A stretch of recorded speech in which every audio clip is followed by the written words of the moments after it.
Welcome to Workstyle Stories, because life changes and every life is different. This week, we're talking about working in different countries, different cultures. We're talking about becoming a parent and the impact that that can have on your career. And to talk about all of that, I'm joined by the lovely Tamsin. Hello, Tamsin. Hi, how you doing? I'm good. I'm good. I'm excited to chat. But before we get into your story, would you mind just giving us a very quick intro to you? So, who you are, and what you do. Hey, I'm Tamsin Oxford and I run my own company. I'm currently based in South Africa and I have worked in Britain, Hungary, Austria, and South Africa. So my business has moved around quite a bit and I Yeah, do content services, and sometimes PR. fantastic. And you're wearing kitty headphones, is that right? Are they I, illuminating kitty headphones? I am. I feel that the Talking apocalypse points. arrived just in time for me to have bought headphones that I couldn't change for professional headphones when everyone went online. So this is it, people. I reckon everyone's been queuing up to have video chats with you, Tamsin, wearing those. Um, so let's talk about you've obviously done loads of traveling and taken your work with you, which is awesome and totally in the spirit of work style. Before we get into that side of your life and work, let's just go back to life before then. So when you were traditionally employed, um, and there must have been a tipping point from which you decided, actually, I'm gonna go and do this for myself. What was that? What happened? What's your kind of backstory? So I was working full time and then sort of on a contract basis, actually, because I Okay, yeah, was pregnant, and then I had my daughter. And just when my contract ran out, the 2008 recession hit. So it was a very okay, awkward time in that yeah, nobody would hire me because I was a mom, and we are clock watchers by default. We have to go to the to the nursery, and we have to pick up our kids, and we have to stick to certain times. And yeah. it just was impossible for me to find full-time work. And Okay, so I reached a point where I just went, I'm just going to do it for myself. I'm just going to run my own business so I can make the time I need. fantastic. And that was in 2008 Yeah, that you that's took right.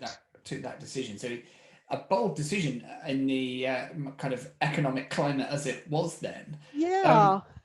so how did it go? I mean, it must at the start it must have been pretty daunting. Yeah. I How mean, did you look, go it was, about it? yeah, it was terrifying. And so I cancelled my phone contract, my gym contract, any magazine subscriptions I had. I mean, literally, I had nothing.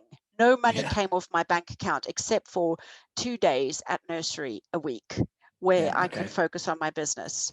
I was, right, of course, very lucky. I did have a partner, so we weren't, our income stream hadn't been completely decimated, yeah, but I had to do anything. I would mm, write anything. And mm. I even spent 6 months writing about bed bugs just to make ends meet.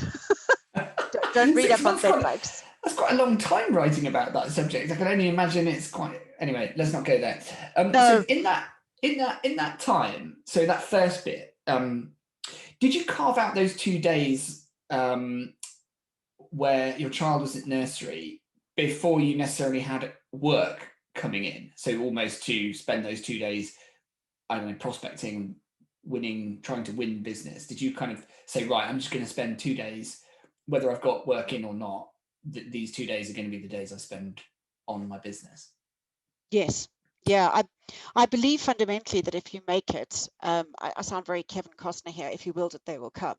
Yeah, But I still stand by that. If you make the yeah, space and you make the time, things will mm, happen. But if you never make that space and time, there's nothing mm, for there's yeah, nothing for the world to fill. yeah. Nature abhors a vacuum. It will fill it somehow. Maybe not with what you wanted, bed bugs, but it Great. does happen. I think we might have our soundbite from this particular interview there. Um, Tamsin, thank you. Thanks. I mean, I think that's really interesting for anyone who's taking the leap now, as a lot of people are, to carve out that time and to use it to the best of your ability. So that was then. So we're talking 12, 13 years ago. And so uh, where were you? You were in the UK then. Is that Yes, right? And I was living in Bath. Yes. okay. And so what's happened in that time then? So you set out on your own 13 years ago, and where's it taken you now? What's your kind of work style now? So we then evolved to living near Brighton, which was amazing. And then after a few years there, we decided to move to South Africa. And Oh, so yeah. we did. We just picked up everything and left because at this point, my husband was also freelance and also running his own business. So Okay. we could work from anywhere at any time. So we moved And, back here. and so you'd built Um, up a business that enabled you to sustain a certain level of income and work.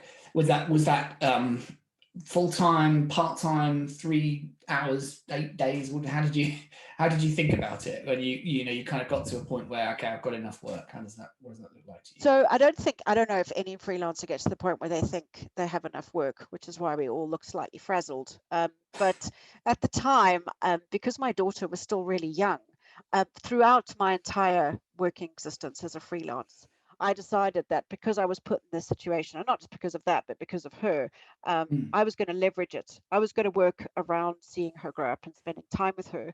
So my afternoons were always sacred, baking, cooking, doing stuff with her, going for walks.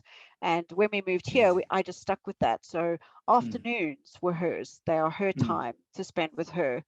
And as she's got older now, obviously, she's less interested in spending time with me as a foreign parent creature and as her as a teenager on her own planet.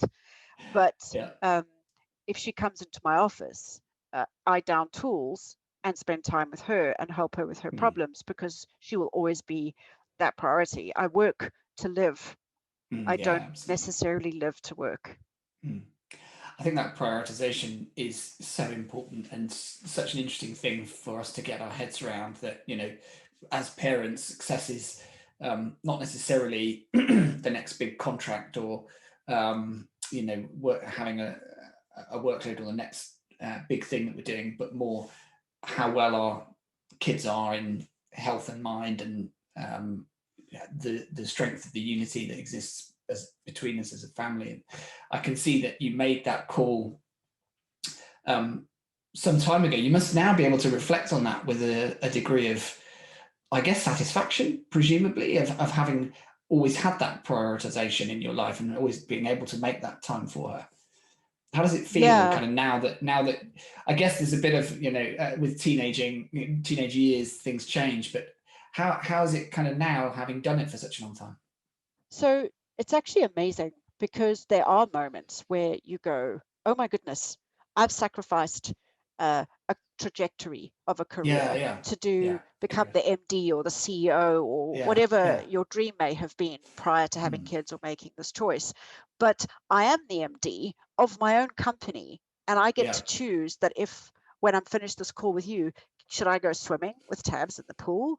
Or should yeah. I finish a feature or should I finish the feature tonight? I have such freedom and I still Mm, have a successful business. And I think that is a testament to it's proof that we can have that balance and we don't need to climb on some corporate ladder to achieve a measure yeah. of personal and career success.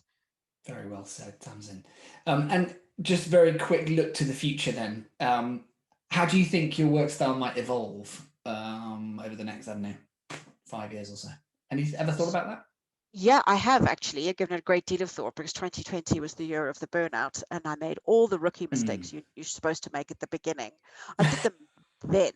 Um, and so now my next 5 years are about building my business, remaining somebody who delivers customer delight, because that's a huge thing for me, as cheesy as it sounds, and to Sounds great. pick and choose where I go, but to use more time to write um, books, which I think every writer says they all want to write a book.